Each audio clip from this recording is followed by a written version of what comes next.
Ashley. Hello, everybody, and welcome to the show. I know this time of year can be cold and we can be stuck inside all day, but fun fact about me, I love the winter. So today, we're starting off with a recipe guaranteed to help you embrace these cold winter months. We're making my super easy and cozy weeknight chicken and dumplings. It's very good. Super cozy. It's basically just like a chicken soup with little floaty like steamed biscuits on top. Sounds kind of weird? Absolutely delish. Guaranteed to give you like cozy vibes during these cold months. So the first thing I need to do is get to work on this soup. Typically when I make chicken and dumplings, I'm using a whole like raw chicken. I'm making my own broth, yada yada. I'm not gonna ask you to do that. We're gonna go really simple today and basically just make a quick chicken soup and use store-bought rotisserie chicken for that chicken. You know, you're always looking for other uses for that other than a chicken sandwich or a chicken wrap. We're doing it this way. So the first thing I need is some veg. So I've got one yellow onion here that I'm just dicing up. Essentially, you want it diced to however you want your onion in your soup. So if you're like a sliced onion person, like a weird kind of noodle in your soup, feel free to go for that. We're a diced family. I actually did something very similar to this recipe recently with my Christmas turkey leftovers. I used that all those chicken or turkey bones, that turkey meat. I made a beautiful turkey broth, and then I did like a turkey and dumpling soup. Pretty good, not gonna lie. Now I've also got 2 carrots and 2 pieces of celery here. For all of those French chefs out there, this is called a mirepoix. Essentially, a mirepoix is a mixture of onion, celery, and carrot. It gives a really nice kind of sweet flavor. You get that nice kind of aromatics from the onion, and then a little bit of herbiness from that celery. Oh man, this is a tough carrot. We're getting into like tough carrot. You know when like in the summertime, your carrots are so like springy and snappy and like, ooh. And then you get into the winter and they turn into like, you realize they're roots, you know? You're like, okay, there you go. All right, so just dice that up however you'd like. You can use 1 to 2 carrots. If you have any other sort of vegetables too, you could toss in some radishes. That would be really nice, but we're just going classic today. So just chop these babies up. This is one of those times when I'm cooking at home, I'm like, okay, cool. Chopping 2 carrots, 2 pieces of celery, that takes no time at all. But when I'm in front of all you lovely people, it seems to take 1,000 years. But that's okay. So we're gonna keep chopping. Know what's delicious? Celery in a cocktail. That's my favorite thing. I also love celery so much. I'm gonna do just a little bit of this carrot because I feel like I'm the world's worst comedian right now. All right, give that a little bit of a slice. And since this is a homegrown whatever chicken soup, you can cut it however you want. Rounds, dice, whatever. So I've got a pot over here that I'm just gonna pop over medium heat, and in there I've got 1 tablespoon of butter melting away. So I'm gonna add those carrots, onion, and celery right on into that pan.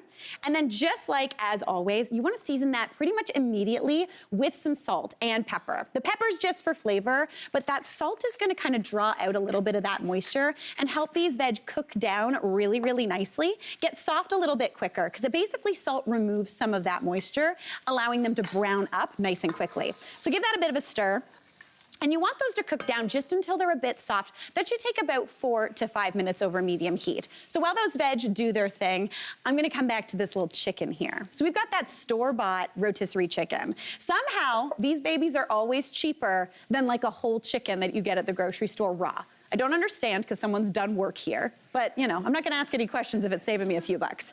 So essentially, I like to shred mine. So get that chicken off the bone, remove the skin, and then just use 2 forks just to kind of shred it into nice, big, kind of bite-sized pieces. If you wanted as well, you could totally dice this up. That would be great. But essentially, you just wanna get rid of all those bones, all that skin. If a little bit of that skin gets in there, it's not gonna be the worst thing in the world. Gives you a little bit of that kind of barbecue flavor, but just remove those bones and you are good to go. So this chicken is looking beautiful, nice and shredded. So now I'm gonna bring this on over to this pot. Again, I would cook these vegetables for a little bit longer until they're nice and tender. If you want a bit more flavor, feel free to let them go golden brown. That'll give a nice roasty flavor. But I'm gonna add that chicken right on into that pot. Give that a stir just to pick up any of those little bits.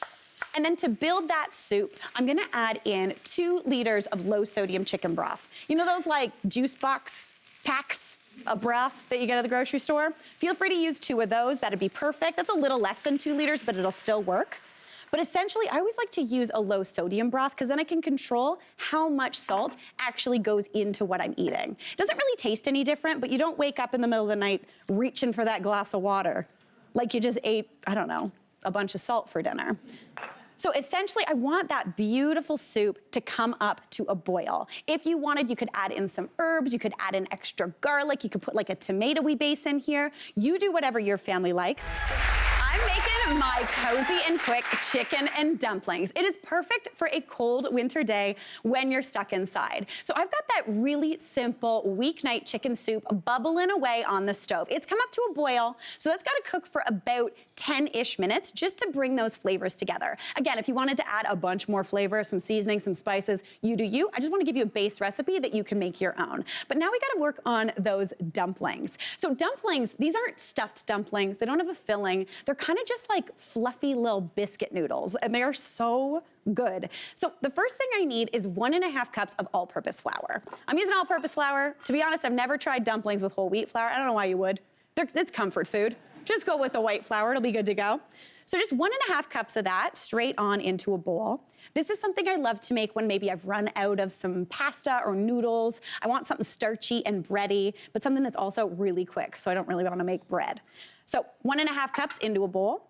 And then for a little bit of rise, I need 2 teaspoons of baking powder. Baking powder is great. It gives a nice kind of fluffiness. And the difference between baking powder and baking soda, other than a little bit of science, is that this stuff reacts twice. It reacts once when a little bit of acid hits it, similar to baking soda, but it also reacts in the heat, whether you put it in the oven or into a broth. So you get this like initial puff, and then another puff. So these get really fluffy and delicious. Now, to season up that dumpling batter, I also want about 3/4 of a teaspoon of some salt. Again, here, if you wanted to add in some garlic powder, onion powder, that would be absolutely delicious. But I'm just gonna give this a mix. And then to remind us on these cold, blustery winter days that summer and sun does in fact exist somewhere, I am gonna add in some fresh herbs because I like that brightness in these dumplings. So I've got a little bit of chive, some dill, and some parsley here. Fun fact, my mom doesn't like dill, right, Mom? That's right, she is not, she's in the front row, she does not like dill. But she realized recently it's not even the flavor of dill, it's that it looks hairy. It feels hairy is what she's saying. She's talking from the audience. She's not mic'd up. She doesn't even know she's not mic'd up. Yeah. All right, so I'm chopping up about 2 tablespoons of each of those herbs. Personally, I love chives, I love parsley, I love dill together. They taste really nice and bright and fresh and kind of springy. But if you had any sort of herbs you wanted to add into here, that would be beautiful too. Or you could just stick with one. You could even add some green onion if you wanted to. That would be beautiful. But this is my trifecta when it comes to this delicious soup. So we've got 2 tablespoons of that chive, 2 tablespoons of dill, and then I need 2 tablespoons of that parsley, but I'm gonna save half for that soup. The rest of these herbs are going right on into this flour mixture.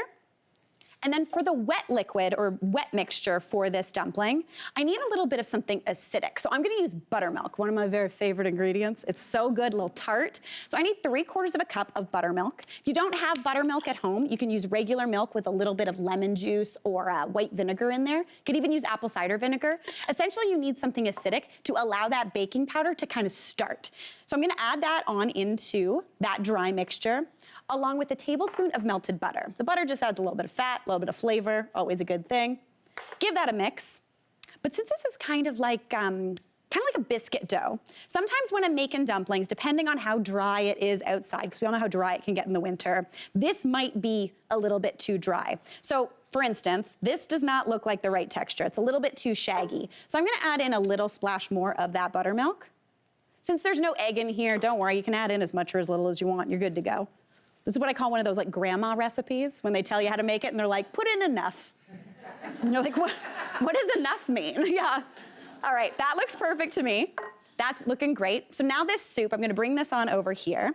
And this has come up to a lovely boil. It's nice and simmering together. We've got some nice flavors going on in there. I'm gonna add that parsley on in. And again, to remind myself that summer exists somewhere, I'm gonna add in the juice of half of a lemon. Fun fact, citrus season is actually in the winter in North America, because all these things get really nice and beautiful where the sun still exists. Whether that's like Florida, Italy, all those things. But that little bit of lemon juice just brightens everything up.